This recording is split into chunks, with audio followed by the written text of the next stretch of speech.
Hello, my name is Abigail, welcome back to Polyglot Progress, and welcome to my 2022 review video. Like every year, this video is just going to be kind of a general look back on my year language learning wise, and also just kind of a check-in with how I did with some of the goals that I set at the start of this year. If you're curious and want to see the goals that I set at the start of this year and also see a half-year update that I posted, I will have those linked down below. I did not accomplish most of the goals that I set at the start of this year. And kind of as a result of that, and as a result of why that happened, this has been the first year where I have sort of just not looked forward to talking about my year language learning wise and all of my goals and things like that. I love having these videos to look back on. I also think that it's really important for me to share my failures and struggles with language learning just as much as it is my successes. But definitely at the same time, there's definitely a part of me that just kind of wants to have a fresh start and move into next year and not continue to think about all of the things that I didn't do this year, because I feel like this whole year has been me internally kind of beating myself up for not doing a lot of these things. I think it's especially hard for me looking back on these goals for a few reasons. The first one just being that I came into 2021 being like, I think I've bit off more than I can chew. I'm not sure if I'm going to be able to do all of this, especially because I'm moving across the country, but I'm going to try. And then I ended the year having had my best year language-wise and just in general, like a really productive and fulfilling and self-developmental year. And when I came into 2022, I said that I hadn't really fully fleshed out my goals, and even though some of my things were reaches in my language learning goals, I felt like it wasn't really enough to sustain me for the whole year, and I really felt like I was going to be exceeding all of my goals and setting new ones as the year went on. And now I'm sitting here saying that I haven't done most of the things that I set out to do. But the part that has been the most frustrating, honestly, for me about not accomplishing my goals this year is just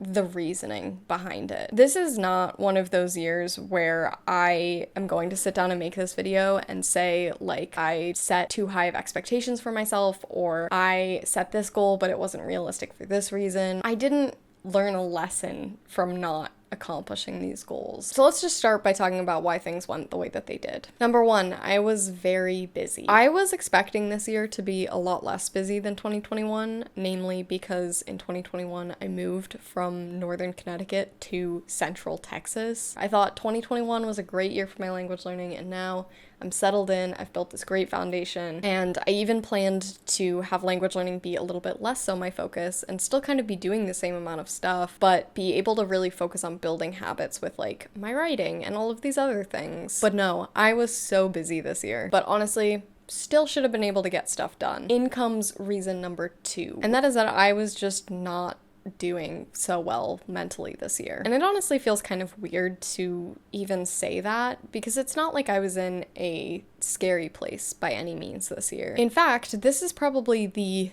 best worst it's ever been, if that makes sense. I think it's basically just that, like, the baseline for my depression feels better than it used to. If this is what depressed used to feel like, this year I felt like this. The problem is just that instead of feeling pretty good and then having these like really low periods, I just felt like this all year. And so I found that like when I did have time, when I was super busy, instead of like actually using that time, I would just kind of end up going on my phone or just doing nothing, because I just couldn't get myself to do anything. And unfortunately, that then creates this really bad cycle where I wouldn't be doing the things that I love and care about, like making videos, like learning languages, like writing. And then because I wasn't doing the things that I loved, I felt worse because I felt like all I did was work and I didn't do anything other than derby that I really care about. And it was also really easy for me to get into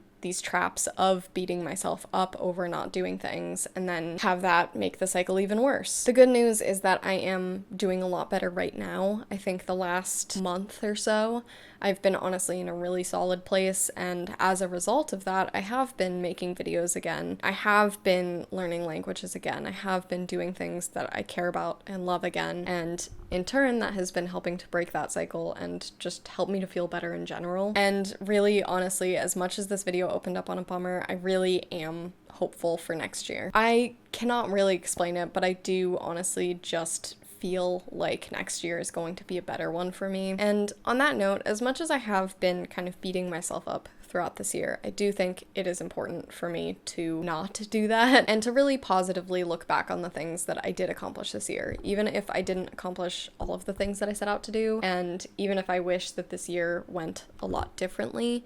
I cannot change that now, and I did do some things that were really great for my language learning this year. So let's talk a little bit about language stuff, shall we? The good thing about having a bad year is that I had two very major breakthroughs with my language learning. The first one, I need to get off my phone. This is both a language learning breakthrough and also just a my life breakthrough. In the last few months, I have really drastically cut down the amount of time that I've been on my phone, and as a result, I am doing so many more things. I really do enjoy interacting with the language communities on Instagram and Twitter and YouTube, but beyond that, I'm not enjoying myself just kind of endlessly scrolling. I'm just trying to cut all of that out and only use social media in the ways that I do enjoy, so that way I can just be more intentional with enjoying it when I am using it to communicate with the language community, and then beyond that, using my time in other ways that I want to use my time. And my other big breakthrough / change for next year is that I am ditching the quarter system. When I was in college, the system that worked really, really well for me was to set calendar year goals and then break that down into semester 1, winter break, semester 2, summer break. But I obviously knew that that wasn't going to work forever, so my plan was to move to a quarterly system because it was very similar to the system of 2 semesters, 2 breaks, 4 separate chunks. In 2021, I switched to setting year-long goals and then 4 quarters worth of goals. And I did that in 2021, and I did that last year, and I am not doing that again. I have just decided that it did not work well for me. And I know that 2021 and 2022 were kind of weird years for me because I moved in 2021 and was very busy and didn't feel great in 2022. But that kind of feels like all the more reason to me to change them because I want a structure that works well for me, and that means working well for me when I'm busy, when I'm stressed, when I'm depressed. My life outside of language learning does not run in quarters at all. It just kind of ended up being this weird chunk of time that was unrelated to anything else for me. With a semester, I knew exactly what that chunk of 3 months looked like. I knew my class schedule. Oftentimes I had the syllabus in advance, so I could kind of even map out all of my assignments for those coming 3 months. But the same cannot be said for quarters. And so next year, I'm planning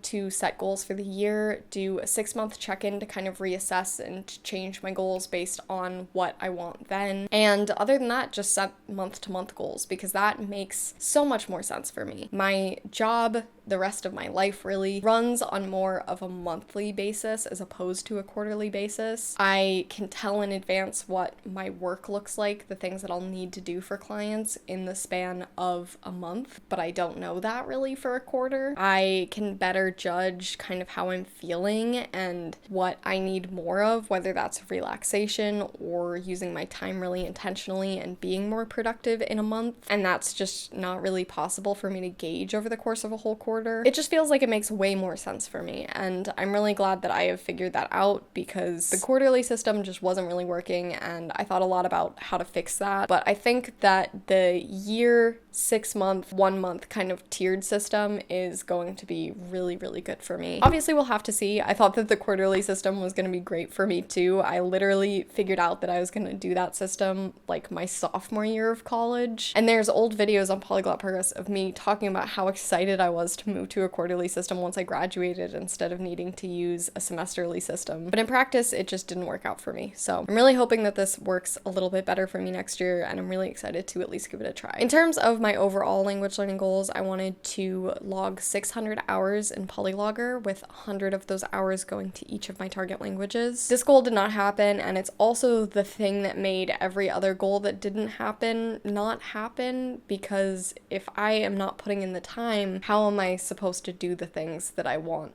to see happen. As of today, when filming this, I have put in about 250 hours on Polylogger, so a little under halfway to my goal. And then in terms of actual languages, I'm just gonna go in alphabetical order because it's easiest on Polylogger. I spent 27 hours, 13 minutes doing things in American Sign Language, 46 hours, 23 minutes doing things in Bulgarian, about 88 hours doing things in French, 59 hours and 26 minutes doing things in German, 11 hours, 42 minutes doing things in Italian, and 17 hours doing things in Spanish. And obviously this is gonna change a little bit before the end of the year, but what you can gather from that, French, I did get pretty close. In fact, I probably will hit 100 hours before the end of this year. Bulgarian and German, I got about halfway. American Sign Language and Spanish, I got about a quarter of the way, and Italian, got about a 10th of the way, which isn't super surprising. So again, not a ton we can really learn from this. I definitely didn't study a lot of these languages as much as I would have liked to. I definitely really hate seeing those numbers for ASL, Spanish, and Italian. I feel like those are super low numbers considering that's the whole year. But because none of the languages like really overpowered any of the others, I think really the issue is just me not doing things. I think I could have hit 100 hours in all of these languages. I could have reached more than that. I just didn't really put the time in this year. You can see in the graph of my whole year that many of the months kind of in the middle here, I did like 4 hours the whole month across all of my languages. This graph is actually also just a perfect way to see my mental health over the course of this year. So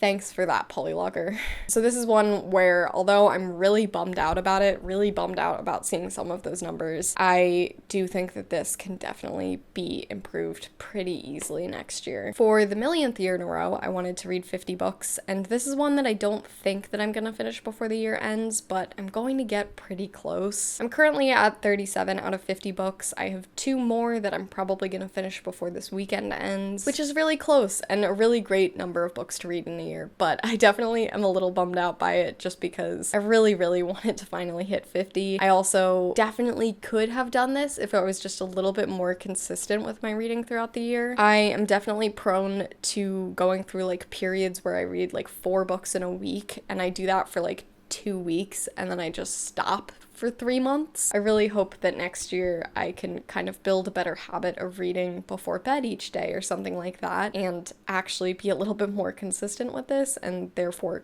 read more books. In terms of languages, I'll have read I think 4 or 5 books in French when the year ends, read 2 books in German, 1 book in Spanish, and I think that that's it. So a decent amount in other languages. That's probably about 8 books out of 45 that will be in other languages, so a little less than a fifth. Definitely would like to see more, but I'm not super upset by that fraction being books that I read in other languages. I also wanted to watch 50 movies and a good amount of TV, also ideally in target languages, but not forcing it, just would love to see some of it in my target languages. And film-wise, this did not happen. I think I have watched currently 22 or 23 films. Most of the movies that I have watched, like over half, have probably been in the last 2 months. You might be saying, oh, that's when the Polylogger chart went up too. Yes, there's a correlation between all of this. But I don't really feel bad about that movie number because I did do so much better with watching more TV this year. And as I've talked about in previous things, serialized stuff is what I care more about for myself. I enjoy watching it more, I enjoy writing it more, and so while I do want to be watching a lot of films, I am not mad that I maybe watched less films because I was putting some of that time towards watching TV shows. And I also did pretty well with watching series in my target languages. I think I watched series in every single one of my target languages except ASL, and I finished several shows in French. Movie-wise, the same cannot be said. I didn't end up watching that many films from outside of the US, and even within those films, less of them were in my actual target languages. So I definitely think that is something I'm looking to improve next year. I also wanted to do a challenge per each of my target languages, and I came very close to accomplishing this goal. I took a Lingota class every single day in German for 30 days straight. I did a 40-hour 7 days language challenge in French, but I did not get anywhere near 40 hours. I decided to do it right after getting my wisdom teeth removed, which was probably not my best idea. So I didn't end up really feeling up to doing very much in French, but I did watch quite a bit of TV, just not 40 hours worth. I participated in and successfully completed the Glossica challenge in Bulgarian, which was getting 4,000 reps in the span of a month. I did a daily study challenge for Italian last month in November, which I affectionately dubbed Italianovember. And I'm actually currently still finishing up my last challenge for the year, which is kind of a general language challenge for all of my target languages, where I'm trying to study or do something in any of my target languages for at least 80 of the last 100 days of the year. And this one is also definitely going to happen. At the time of filming this, I have missed 5 days. There's currently about 2 weeks left in this year, so even if I don't study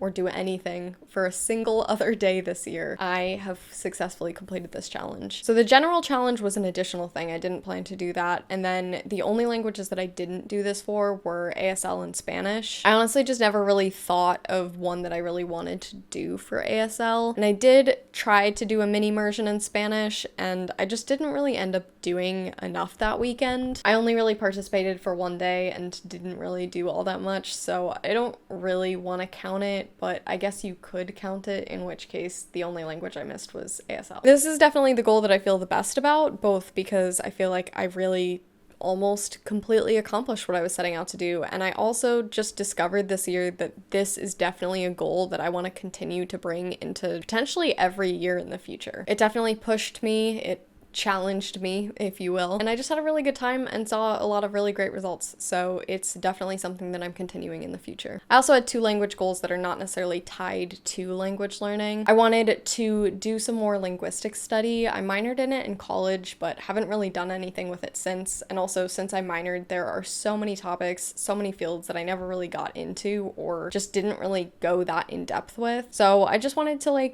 do some of my own research or read some books or things like that. And I also wanted to learn a lot more about conlanging this year and start working on a conlang for a writing project I was working on. That didn't really happen. I didn't have a lot of time for a lot of the year, and then I just wasn't really doing things, as I talked about earlier. So when I did have time or felt like I had the energy to do things, I focused that on learning languages or doing other things. As much as I really wanted to do both those things, I am glad that I prioritized other things, and I hope I can just make time for them in the future. Moving into specific languages, my big goal for Bulgarian this year was to work on improving my output, and to do that, I really wanted to work a lot on my vocabulary. And just based on that being the goal, I would say yes, I did do this. I did improve my output. I have an easier time writing now. I can say a lot more than I could previously. My vocabulary is definitely a lot bigger right now, but I also don't really feel like I saw huge progress, and knowing that I did not put the amount of time that I expected to this year into Bulgarian, I'm not really surprised by that. But yeah, just looking at the goal itself and not my current subjective feelings about where I would like to be with my Bulgarian, yes, I did accomplish my overall goal. I said that I wanted to be able to have a little bit more of a conversation than I was able to at the time, and I also thought it would be pretty cool if I could have my Bulgarian lessons entirely in Bulgarian. And yeah, I am having better conversations right now. Definitely achieved that goal. My tutor and I frequently start our lessons now with just a 15-minute conversation. While I'm a little bit relieved that at the start of this year I had said that it would be cool if I had monolingual lessons, but wasn't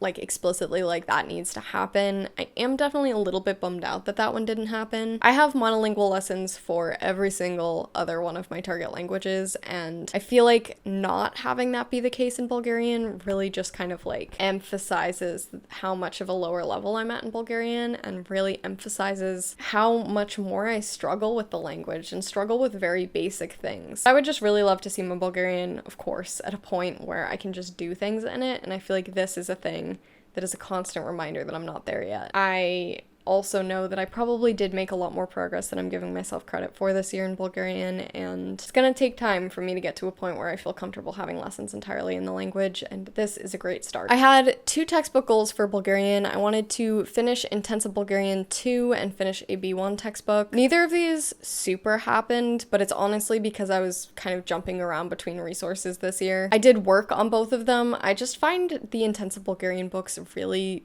unapproachable and monotonous, and I don't love their grammar explanations, so I prefer to use those more as a supplement, and I just wasn't at the point this year where I was ready to get through that whole book as a supplement. And I'm about a third of a way through a B1 textbook, but again, I just wasn't really at the point to start that until a little bit later this year than I was thinking. I finished the A2 book before this year started, and so I really thought it was just like, I'll just jump right into that next one. But I definitely just needed to really go back and review things and solidify things before I moved on to the next one. And now I definitely feel like I'm ready for that book. I definitely feel like it's the right level for me. It just wasn't the time at the start of this year, and because of that, I am not done with the book. One big goal I had for Bulgarian was to read my first book. I was considering reading The Little Prince in Bulgarian, and I did attempt this. I very quickly realized The Little Prince was a little bit beyond my level, so I made the switch over to a new book. I'm completely blanking on the name of it, but I'll put a picture of the cover up here, and I'm only like 3 pages in right now, which is part of why I do not even remember the title of this book, but it is already so much more at my level. I do still need to look up words, but I am not stopping anywhere near as much to look up words. The one thing is that I'm moving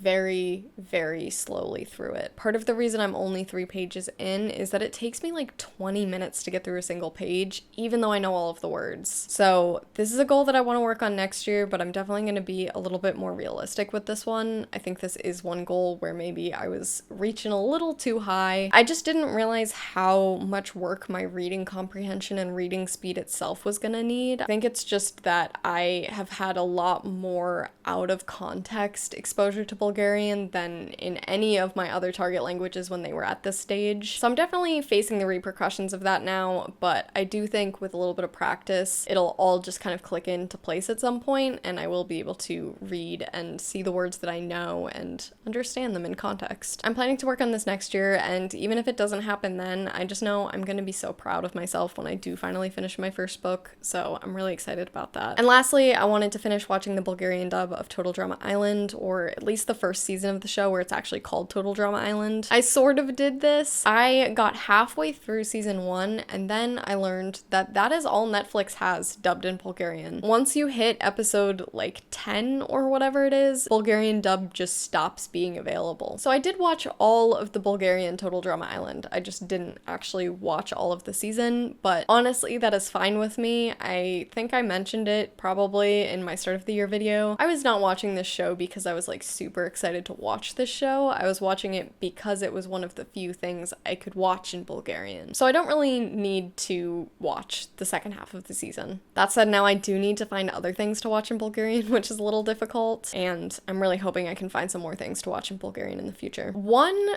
plot twist of a good thing that happened this year, French has once again become a very big part of my life. I talked a lot about this in my half-year update video, so I'm not going to talk about it a ton here. But my overall goal for this year was to be ready to take and pass the DELF. Whether I took it this year or the start of next year, I wanted to be ready. And by Q2, pretty much, I realized that this was not the goal at all. Not only was I 100% logistically not going to be able to take the DELF this year, but I did not need to take the DELF this year. I did not have a job or school or immigration requirement that needed me to take the DELF. It was just meant to be something that motivated me, and I very quickly realized that it not only was not motivating me, it was actually sucking away my motivation to do things in French. Instead of giving me this purpose and drive to do more things in French, I just, every time I thought about doing French, I thought about the exam, and I got very stressed out and very just anxious because I hate taking exams. And so I ended up focusing instead on just getting past the fact that my French had become pretty rusty since I graduated, and that definitely worked out. I'm definitely back to using French the way that I did previously. I can really comfortably watch and read anything the way I would in English. And while I feel like I do need to clean up my grammar a little bit, in general, my speaking is also back to just being something I can comfortably do. And I also improved my knowledge of idioms and slang a lot, which was another goal this year going into the DELF. So I really accomplished all of my goals for French that were parts of working towards the DELF in terms of improving my speaking, getting that to not be so rusty anymore, getting my listening and reading comprehension back, and expanding my use of informal speech and that sort of thing. I just didn't do any of the actual test prep, and I did not actually take the DALF, which is totally fine because I didn't actually need the certification this year. I had a big goal in French to try to do something every single day, and while this definitely didn't happen throughout the whole year, there were many days where I didn't do anything in any language. I do think that this goal wasn't a total wash. For the last month or so, probably, I've definitely been doing something in French every day, and it hasn't been a conscious choice. I just happen to be doing things in French every day because I'm listening to audiobooks in French. I talk to a friend every Friday and we watch a show together in French. I'm just doing things in the language again, and it's made it really easy to be a part of my life every day. I wanted to speak French weekly or more with a tutor, with a friend, whoever, just wanted to speak French every single week, and this pretty much happened too. It definitely didn't happen every week, but I feel like if I were to count, probably most of the weeks of this year I did something. I didn't take any formal lessons, I don't think, in French this year, so it was all just really talking with my friend or talking to myself, but it definitely helped me a lot to stop feeling rusty and to feel like I could speak at the pace that I do in English and French again and express the things that I want to express in French again. Like I said earlier, I watched a lot of TV in French. That was definitely a win for me. I wanted to read 12 books, so a book a month this year in French, and like I said, I think I'll be at 5-ish when the year ends, so I'm a little bit disappointed in that. I totally could have read 12 books in French this year. I think had I been more consistent with reading, that totally would have happened. And I also really wanted to do a readathon in French, and I didn't, and I feel like had I done that, that also would have really helped to push me closer to 12 books. But I did take some time and plan out something that I've been thinking about for a very long time, which is a Francophone media challenge. I'm going to be working a lot on actually doing that next year, and I'm really, really excited about it. I didn't do a ton in German in the second half of this year, but overall, I feel really good about the progress that I made with German this year. My German goals were really focused around overcoming the struggles that I felt like I had coming into the year. Namely, I wanted to improve my output by working on my grammar, and then improve my input by working on my vocabulary. And I also really wanted to overcome this mental block I had where I felt like I couldn't speak German. And whenever I wasn't actively speaking German, I felt like I would never be able to speak German, but then I would have a conversation and was, of course, conversational. So it was a very weird self-doubting thing that I had going on. And I would say that all of those things happened. I am so proud of all of the improvements that I made with my German during that Lingota sprint that I did. I definitely expanded my vocabulary a ton. I improved my grammar a lot, but I will say that is something that still needs so much work. After every lesson, the tutors will leave you feedback, and some of them will leave general class feedback and others will leave more personal feedback. And whenever I got personal feedback, it was definitely grammar based, like things like improving my cases and whatnot. So definitely need to continue to focus on that one, but I know that it's a problem. I know that it's something I need to work on. And I definitely overcame that mental block. I think just speaking every day helped a lot and really helped me to see that I could speak every single day, and I could speak on a really wide range of topics and with a lot of different people, and it was okay. Another really cool thing that happened to me this year that was not on my goals at all and was not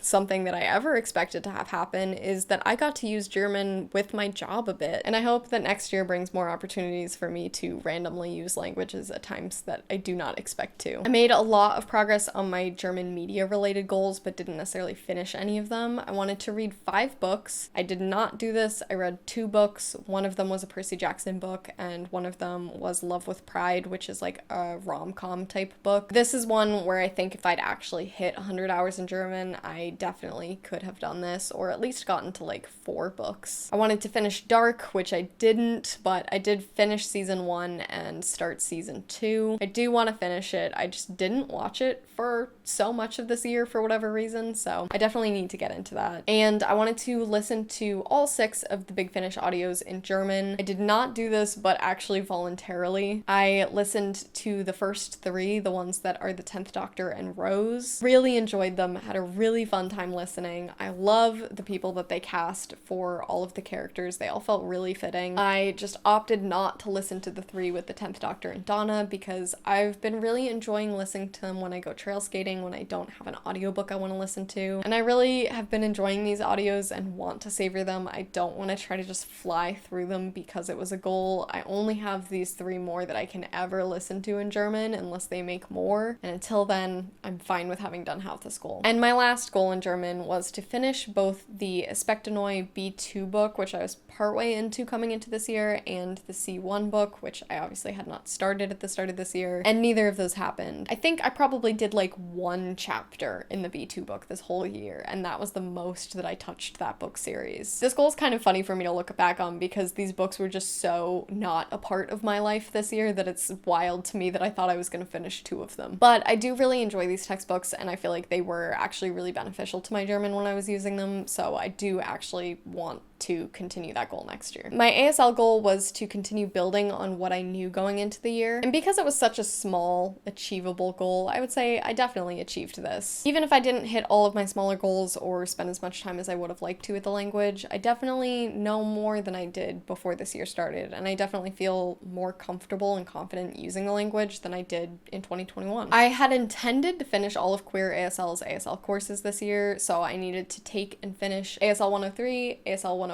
storytelling, and then the 3 ASL conversational classes. I believe there were only 2 conversational classes coming into this year, so this goal kind of expanded as the year went on. But either way, I only took 2 of these classes, ASL 103 and ASL 104 storytelling. And the reason for this was not necessarily the same reason that I didn't achieve my other language goals. With this, it was because as schedules came out, the classes just didn't align with my schedule. I also needed to take a break between the 2 classes that I took because of my wrist. I've just found that without fail, like 2 to 3 weeks into QASL's classes, I will start to have nerve problems in my wrist and hand, and while wearing carpal tunnel braces does help, it doesn't get rid of the problem, and I just cannot go from taking a class cycle into taking another. Like, I have to take a break. Stretching also helps, but really, until I find some better solutions for that, I just cannot take back-to-back classes, and I think in general, even outside of the classes, I'm just gonna have to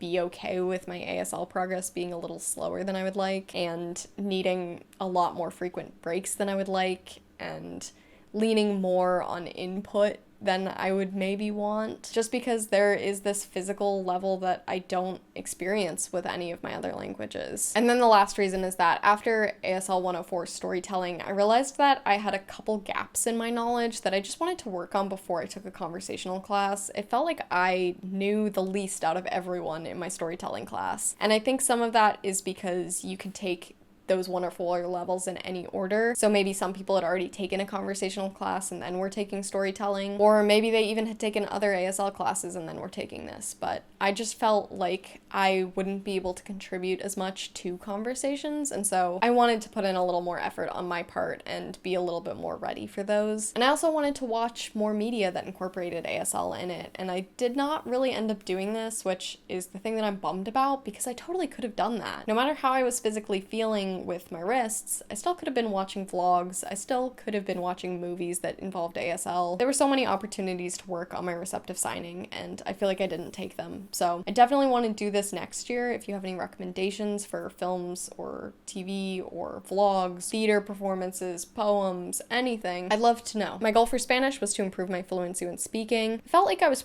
pretty good about my speaking coming into the year, but it just felt a little choppy and awkward at times, and I definitely had some gaps in my vocabulary and grammar that were contributing to that. And then I also wanted to improve my listening comprehension, because I did not put enough effort into my Spanish listening comprehension for all of the time that I had studied it up until this year. I really had just been kind of relying on my French knowledge, and then I hit a point where it was like I can't really understand advanced spoken Spanish because can't rely just on French anymore, and I haven't done enough of the work myself. And I don't really feel like this happened because one of my small goals was to keep taking lessons with my tutor every single week, and this just absolutely did not happen. I put a pause on my Spanish lessons to do my German sprint, and then I just never started them again. And I really just didn't do much in Spanish at all this year. I'll do more before the year ends, but I have done less than 30 hours worth of Spanish so far this year over the course of 12 months. So I definitely don't feel like my my listening or my speaking really got to improve in the ways that I wanted it to, because I just did not put in the time and effort. This is the perfect example of that, where the time goal really just kind of screwed over the rest of it. I also really wanted to go back and do like a Spanish grammar review,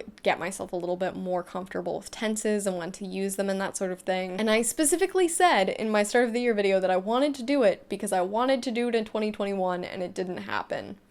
Guess what? It didn't happen again this year. And then lastly, I wanted to finish watching the Spanish dub of The Hockey Girls. I've been really enjoying that show, but I did not finish it. However, I did instead watch a lot of YouTube videos. I watched a few episodes of reality TV in Spanish. I watched at least one movie in Spanish, and I listened to an audiobook in Spanish. So I did get Spanish listening in other ways, just not necessarily through the TV show I set out to watch. My very easy goal with Italian this year was to actually maintain it, since in 2021 I did almost absolutely nothing in Italian the whole year. But I would say that I have brought my Italian back a little bit. I have revived it. I am once again able to watch things pretty comfortably, and I feel like my output isn't as bad as it was before. I think that's the point that I still need to kind of work on. Definitely not using Italian for so long, I lost a lot of my output abilities, / I'm just pretty rusty in them. But I think also this year has just shown me that what I'm interested in doing in Italian isn't so much speaking, until I'm someday able to visit Italy, and it's more so just being able to understand things. So I'm kind of okay if my spoken Italian and my written Italian are a little bit below that level, but I still of course would like to not entirely lose those skills. I didn't really set as many specific goals for Italian, but I did want to try to do at least one thing a week in Italian, and this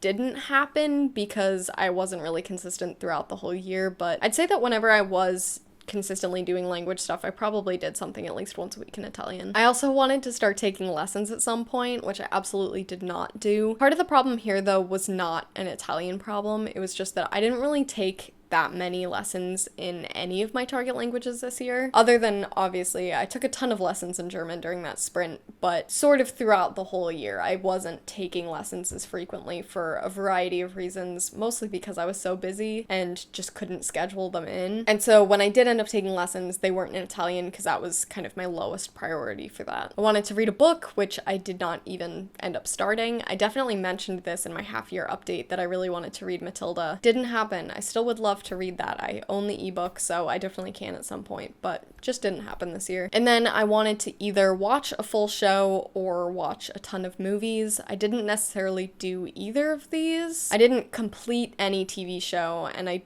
didn't watch any movies, I don't think, in Italian. But I did watch a bunch of bits of shows. I've been using LingoPie to watch a bunch of really random stuff in Italian. I've also been watching Scam, I assume it's Scam, in Italian, and just various other TV shows as well. So I have been watching various things and YouTube videos, stuff like that, but did not finish a TV series. And lastly, very unsurprisingly, given everything else I've said so far, I did not start learning Japanese this year, and I did not really dabble in other languages this year. I did do a bit of dabbling with Scottish Gaelic this year, with Gaelic with Jason, speaking our language, and a tiny bit of Duolingo. Not much at all, just like a few things when I felt like I wanted to work on a dabbling project, or when I really just could not satiate my need to learn Scottish Gaelic. I'd assume though I did less than 2 hours of Scottish Gaelic this whole year. Definitely not a lot at all. Also, when Ukrainian was really prevalent on LangTwit, the language community on Twitter, I assume because of how prevalent Ukraine was in the news at the time, I got really curious about the language and how it was similar to Bulgarian and how it was different to Bulgarian, so I did a very small bit of Ukrainian on Duolingo. It was like dabbling at its finest, where I did not have any plans to seriously study the language, but I left feeling like I learned something about language and languages and just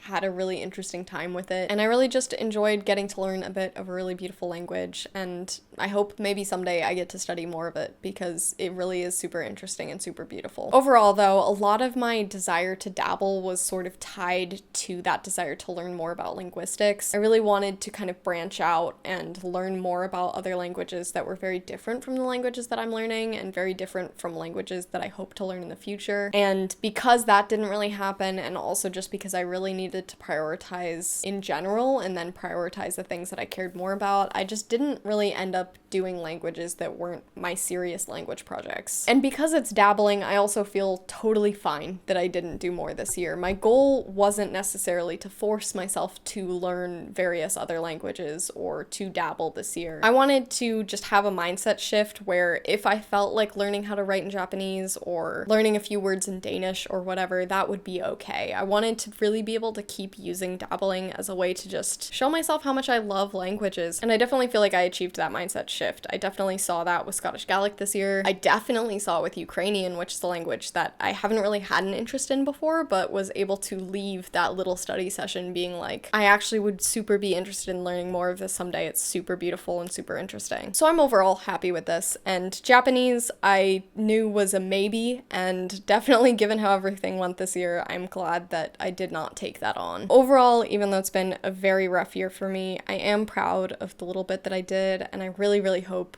that at this time next year, I'm looking back on my language goals and looking back on my life as a whole and just feeling like I'm in a much better place all around and like I got to do the things that I wanted to do and put the time in that I wanted to put in. I would love to hear about your year and how your language goals went. Did you achieve the things you wanted to? Did you also have a rough year? I will see you in the next one, which is going to be my 2023 goals video. I'm very excited. And remember, practice makes progress.